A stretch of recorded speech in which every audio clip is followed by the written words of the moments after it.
네, 일단 뭐 오늘 양시장 전부 다 약세적인 분위기 계속적으로 연출을 하고 있죠. 그 와중에서 여러 테마들이 하나둘씩 파동을 일으키는 모습들을 보여주고 있습니다. 자, 미국장부터 한번 살펴보도록 하겠습니다. 뉴욕 증시에서 일단 주요 지수가 유가 약세로 인해 가지고 에너지주가 하락한 가운데 혼조세를 나타냈죠. 나스닥 지수는 반면 사상 최고치를 다시 한번 기록하는 모습 보여줬습니다. 뉴욕 증권거래소에서 다우존스는 전장보다 76포인트 정도 빠져가지고 19,887포인트 현재 기록을 하고 있고요. S&P 500은 8포인트 정도 내렸군요. 2268포인트. 그리고 기술주 중심의 나스닥 지수는 10포인트 정도 올라서 5531포인트의 거래를 마쳤습니다. 나스닥 지수는 장중에 마감 가격 기준에서 사상 최고치를 다시 한번 경신하는 모습 보여줬고요. 나스닥 지수는 장중에 5541포인트까지 올라가지고 전거래일 기록한 장중 최고치인 5536포인트도 넘어서는 모습이었습니다.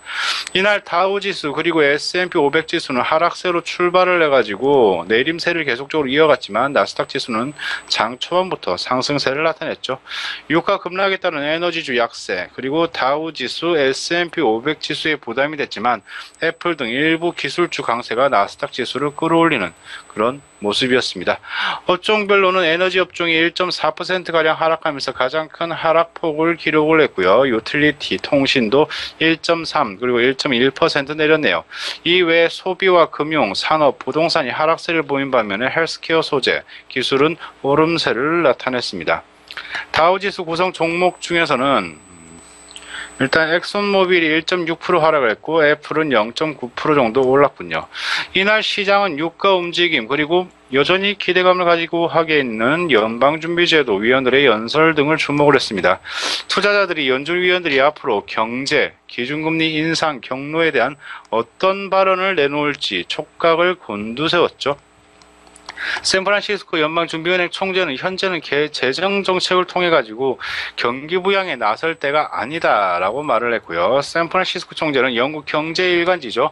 파이낸셜 타임즈하고 인터뷰를 했는데 미국은 완전 고용에 도달을 했고 다른 경제 지표도 긍정적으로 나타나고 있다면서 이는 재정정책을 지금 쓸 시간이 아니라는 것을 시사했다고 설명했죠. 일단 이 샌프란시스코 총재는 올해 연방공개시장위원회 정례회의에서 투표권이 없다는 게 함정이겠네요.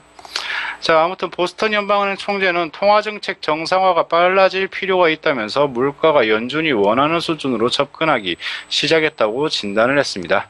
미국 커네티컷 경제인연합회 연설에서 점진적이지만 더욱 정기적인 기준금리 인상이 적절할 것이다 라면서 통화정책은 지난해보다 더 빨리 정상화될 필요가 있다 이렇게 이야기를 했습니다. 경제성장이 견조한 경로를 유지한다면 연준이 올해 3번 기준금리를 인상할 것이라는 전망은 합리적이다라고 진단을 했네요. 다만 올해 정확한 기준금리 인상 시기에 대해서는 언급하지 않았습니다. 애틀랜타 연방은행의 데니스 로카트 총재는 올해 2차례 기준금리 인상할 것 같다 이렇게 내다봤고요. 애틀랜타 로타리 클럽에서 가진 연설 후에 기자들이 자신이 올해 금리 인상 기조 논쟁에서 신중한 부류라면서 이같이 말을 했습니다. 오는 2월에 임기를 마치는 로카트 총재는 연준 내에서 의견을 주도하는 위원으로 평가받는다 이런 이야기가 있네요. 자, 메리맥 파마슈티컬스의 주가는 일부 자산 매각 방식 1.9% 정도 상승을 했고 프랑스 제약회사인 입센의 췌장암 치료제를 포함한 종양 관련 자산을 매각할 것이라고 밝혔죠. 자, 도널드 트럼프 미국 대통령 당선인이 최근 GM이 쉐보레 크루즈 모델을 멕시코 공장에서 미국으로 들여오는 것에 대해서 비판하면서 관세를 내라 이렇게 주장을 했습니다. 아무튼 간에 뉴욕 애널리스트들은 증시가 지난해 4분기 기업들의 실적 발표 그리고 새 정부 출범을 앞두고 쉬어가는 움직임을 보였다고 평가를 했습니다. 다우지수가 2만 선에 고지로 다가가고 있다면서 이번 주에 발표가 시작되는 기업들의 실적들이 호조를 보인다면 다우지수 2만도 가능할 것이다 이렇게 예상을 했죠. 자, 영국 파운드화가 가치가 급락을 했네요. 하드 브렉시트 우려가 불거진 탓이죠. 전날 영국의 테레사 메이 총리가 스카이뉴스하고 인터뷰에서 브렉시트에 대한 정부의 접근이 혼란스럽다는 의견에 반대를 하면서 무역, 이민법 모두에 좋은 협상을 벌일 수 있다고 말했습니다. 파운드화 대비 달러화 환율은 파운드당 1.212달러를 기록하면서 작년 10월 이후 최저치를 기록했습니다.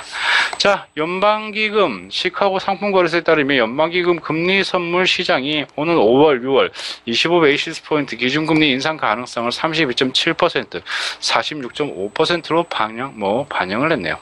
자, 유가적인 부분도 살펴보겠습니다. 자, 뉴욕 유가는 미국 원유 채굴 장비수 증가로 미국 원유 생산이 증가할 것이라는 우려 때문에 하락을 했습니다.